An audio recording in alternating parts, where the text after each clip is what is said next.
euro's die ze hebben, waardoor die mensensmokkelaars het IS-regime nog meer in stand kunnen houden. Hoe, meneer de minister, kunnen we dit tegengaan? Ik dank u.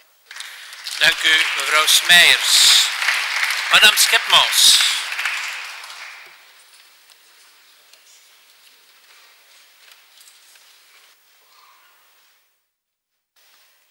Monsieur le ministre, nous sommes tous choqués par le sort dramatique de ces migrants qui ont péri en mer et par le rôle abominable joué par les passeurs. Alors, la Belgique prend sa part de responsabilité pour aider les migrants qui ont besoin d'une aide internationale et elle n'a pas à rougir de sa politique d'asile. En 2014, près de la moitié des demandes d'asile ou de protection subsidiaire ont abouti à une décision positive par le CGRA.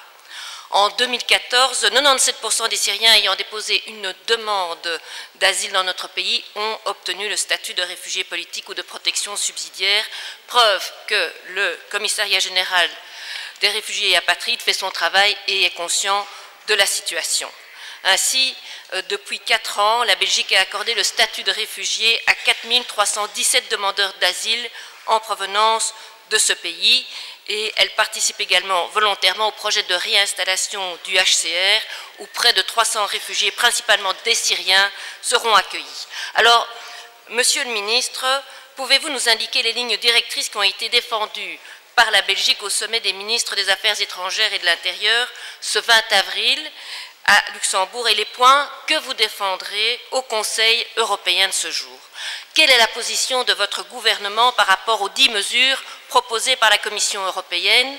Quelle approche européenne préconisez-vous notamment pour lutter plus efficacement contre les passeurs, pour stabiliser la rive sud de la Méditerranée, singulièrement la Libye, pour renforcer les contrôles de Frontex et pour l'évolution des capacités du programme de réinstallation du Haut Commissariat aux réfugiés? Enfin, à l'image de la mission Mare Nostrum menée par l'Italie et les opérations européennes Triton et Poséidon, la Belgique est-elle prête à étudier la participation à ce type de mission de surveillance et de sauvetage? Si oui, sous quelle forme et dans quels moyens? Merci. Merci Madame Schepmans. Madame Katabi.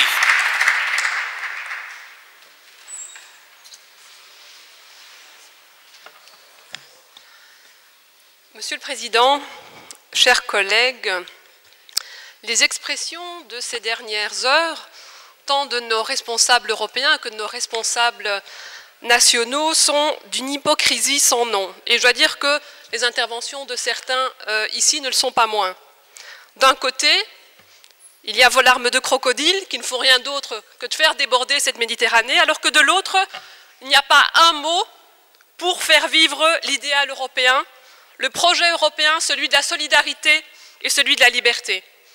Alors, de nombreuses questions ont été posées, Monsieur le Ministre, par mes prédécesseurs, notamment par mon collègue Wouter de Vrien, et j'écouterai attentivement vos réponses, je n'en rajouterai pas, parce que je souhaiterais, Monsieur le Président, avec votre accord, dédicacer mon temps de parole à une minute de silence, à un hommage à ces milliers d'hommes et de femmes morts d'avoir rêvé à un avenir meilleur de ce côté-ci de la Méditerranée. Donc je vous demande, Monsieur le Président, de dédicacer ce temps de parole à une minute de silence. Je vous remercie.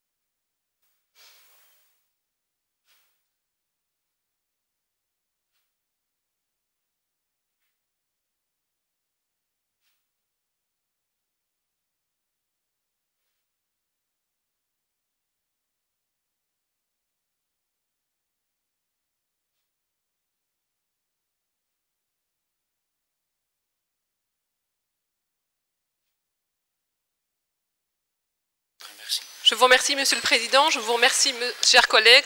Je pense que l'on peut maintenant décemment reprendre ce débat.